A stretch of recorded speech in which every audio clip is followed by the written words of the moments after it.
وہ سمجھ گئے کہ ہم زمین کے مالک ہو گئے. تو خدا زیادہ موقع نہیں دیتا. خدا تعالیٰ 60 70 سال 80 سال 90 100 سال زیادہ سے زیادہ نا آزماتا ہے قوموں کو نا، اقتدار دے کر آزماتا ہے کہ یہ میرے بندے کس طرح کا سلوک کرتے ہیں. اس کے بعد پھر خدا اس طاقت کو واپس لے لیتا ہے. اور ہم چاہتے ہیں کہ ہماری جو پاکستانی قوم ہے اس کے پاس یہ اقتدار رہے، لیکن یہ جو سلوک کر رہے ہیں نا اس وقت احمدیوں کے ساتھ، اور سب سے بڑھ کر تو احمدیوں کے ساتھ کر رہے ہیں، لیکن احمدیوں کے علاوہ دوسری اقلیتوں کے ساتھ بھی کر رہے ہیں. ان کو میں تو کہتا ہوں، لوگ کہتے ہیں جی یہ تھرڈ کلاس سٹیزن بنایا ہوا ہے. تھرڈ کلاس سٹیزن کے بھی کچھ حقوق ہوتے ہیں. ٹھیک ہے، ہم تو بھائی سٹیزنز کی لسٹ میں نہیں آتے ہم لوگ. وہاں پر جو تھرڈ کلاس سٹیزنز ہوتے ہیں نا ان کے بھی کچھ نہ کچھ حقوق بن جاتے ہیں کبھی کبھار. ہم تو اس لسٹ میں نہیں آتے. وہ تو ہمیں انسان ہی نہیں سمجھتے.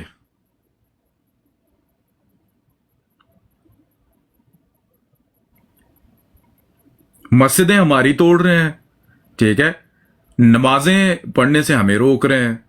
جو لوگ جمعے کی نماز پڑھنے جاتے ہیں ان کو بک کر دیتے ہیں اٹھا کے. آپ بیچارے احمدی گھروں میں نماز پڑھ رہے ہیں جمعے کی، چوری چھپے اور چھپ چھپا کے نمازیں پڑھ رہے ہیں احمدی اس وقت گھروں میں. ہندوؤں کے اوپر تو آپ الزام رکھ رہے ہو کہ وہ مسلمانوں کو وہاں پر دبا رہے ہیں ہندوستان کے اندر، تو آپ کیا اپنے ملک کے اندر لوگوں کو نہیں دبا رہے جن سے آپ اختلاف رکھتے ہو؟ وہ تو پھر بھی چلو، وہ تو اپنے علاوہ ہندوؤں کے علاوہ مسلمانوں کو دبا رہے ہیں نا، وہ بھی غلط ہے. لیکن آپ تو مسلمانوں کو ہی دبا رہے ہو. آپ تو کلمہ گو کو دبا رہے ہو. وہ تو یہ کہہ کر مسلمانوں پہ ظلم کرتے ہیں کہ یہ ہمارے مذہب کے نہیں ہیں اس لیے ان کو مارو. تو آپ تو ان سے بھی زیادہ گئے گزرے ہو. آپ تو ان کے اوپر ظلم و ستم کر رہے ہو جو اپنے آپ کو مسلمان جانتے ہیں، سمجھتے ہیں، کلمہ گو ہیں، 5 وقت کی نمازیں پڑھتے ہیں، روزے رکھتے ہیں رمضان کے. آپ تو ان سے بھی گئے گزرے ہو.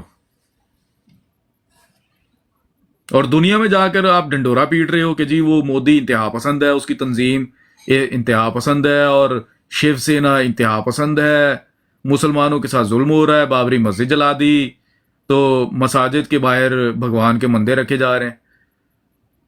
تو جب آپ کے ہاں جب انتہا پسندی ہو رہی ہے تو وہاں پر اگر ہوتی ہے ہندوستان کے اندر انتہا پسندی، ہندتوا وہاں پر ہوتی ہے، تو پھر آپ کو کیا تکلیف ہے؟ آپ کا کیا رائٹ بنتا ہے شکوہ کرنے کا؟ عمران خان جب گیا ہے وہاں پر 2019 میں UN میں جا کر اس نے تقریر کی ہے عمران خان نے، تو اس نے کیا وہاں پر یہی سارا چٹھا کٹھا کھول کے رکھا ہے، RSS کا اور گلواکر اور سروارکر اور یہ وہ سارا.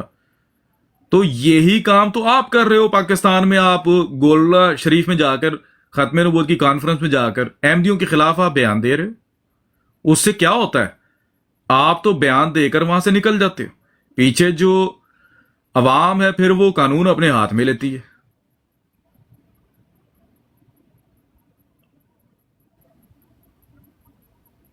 ہمارا لٹریچر اگر کھل جائے نا پاکستان کے اندر، تو میں یہ جو حکومت نے الزام لگایا، بلکہ بکواس کرتی ہے حکومت کے پاکستان میں حالات خراب ہو جائیں گے، حالات بھی یہ خود ہی خراب کرتے ہیں.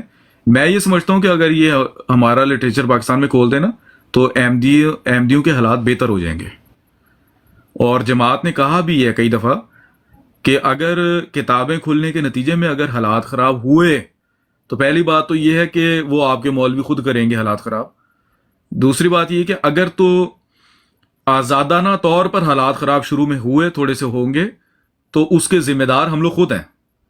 اگر تو عوام کا بیک لیش آیا، عوام نے ہماری کتابیں پڑھ کر ہمارے پر اگر عوام غصے ہوئی کہ ہماری کتابوں کے اندر نعوذ باللہ کوئی ایسی کفریات لکھی ہوئی، تو اس کے ذمہ دار ہم لوگ خود ہیں. یہ جماعت نے لکھ کر دیا ہوا ہے کورٹ کے اندر، آپ ہماری کتابیں کھول دو. تو لیکن وہ حکومت کو پتا ہے نا کہ اللہ کی فضل سے حکومت کو پتا ہے کہ ہماری کتابوں کے اندر کوئی ایسی باتیں نہیں لکھی ہوئی، یہ صرف پروپیگنڈا ہے. اور پروپیگنڈے کے طور پہ لوگوں کو بتایا گیا کہ جی ان کتابوں کے اندر کفریات لکھی ہوئی ہیں. کچھ بھی نہیں ہے ہماری کتابوں میں. ماشاءاللہ ہماری کتابیں علم اور حکمت سے بھری پڑی ہیں، اور خالصتاً خدا اور رسول کی باتوں کی تفسیروں سے بھری ہوئی ہیں. قرآن کی اور احادیث کی تفاسیر سے بھری پڑی ہماری کتابیں. اور جو بندہ بھی ہماری کتابوں کو پڑھے گا نا اس کے دل سے کجی دور ہوتی ہے، ٹھیک ہے، اس کے اندر ایک پاک اور صاف نیک تبدیلی پیدا ہونی شروع ہوتی ہے. اور بدقسمتی سے نا ہماری حکومت چاہتی نہیں ہے کہ پاکستان نیک اور پاک صاف ہو. پاکستان کی حکومت چاہتی ہے ہمارے عوام اسی طریقے سے چور ڈاکو زانی شرابی کبابی رہیں. سیدھی جو بات ہے نا، جو حقیقت ہے وہ یہی ہے. بدقسمتی ہے ہمارے ملک کی. مرزا صاحب کی جو کتابیں ہیں نا، وہ بندہ اگر ایک دفعہ پڑھ لے، ٹھیک ہے، کوئی بھی آپ کتاب اٹھا لیں. اب یہ جو آپ نے جلد نمبر 19 صفحہ 50 کا ذکر کیا ہے، یہ کتاب ہے اسلامی اصول کی فلاسفی. نہیں، میرے خیال میں کشتی نو ہے. کشتی نو ہے. تو کشتی نو آپ کتاب ذرا پڑھ کے دیکھ لیں. آپ صرف 5 صفحات پڑھیں گے نا تو آپ کو پتہ لگ جائے گا آپ کتنے پانی میں، آپ کا ایمان کہاں کھڑا ہے. ابھی دیکھیں 2 گروہ ہیں نا، ایک گروہ ہمارا ہے اور ہمارے مقابل پر ایک گروہ آپ کے معاشرے کا ہے، غیر احمدی معاشرے کا. ٹھیک ہے، اگر ہم لوگ یار اتنے بدکار ہیں، اتنے بد عقائد والے ہیں، بد عقیدہ ہیں ہم لوگ، تو ہمارے جو مقابل پر جو لوگ ہیں جو جھنڈے اٹھا کے کھڑے ہوئے ہیں غیر احمدی مسلمان، ان کو پھر فرشتہ صفت ہونا چاہیے تھا یار. لیکن اس کے بالکل برعکس ہے.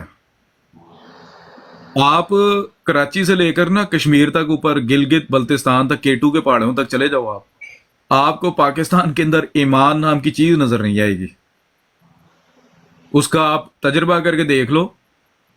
ٹھیک ہے، چھوٹا سا موبائل لو، کوئی 1500 کا 2000 کا نا، وہ آپ کسی بس میں گھسو اور وہ موبائل آپ جان بوجھ کر نا بھول جاؤ، یعنی چھوڑ دو بس کے اندر نا.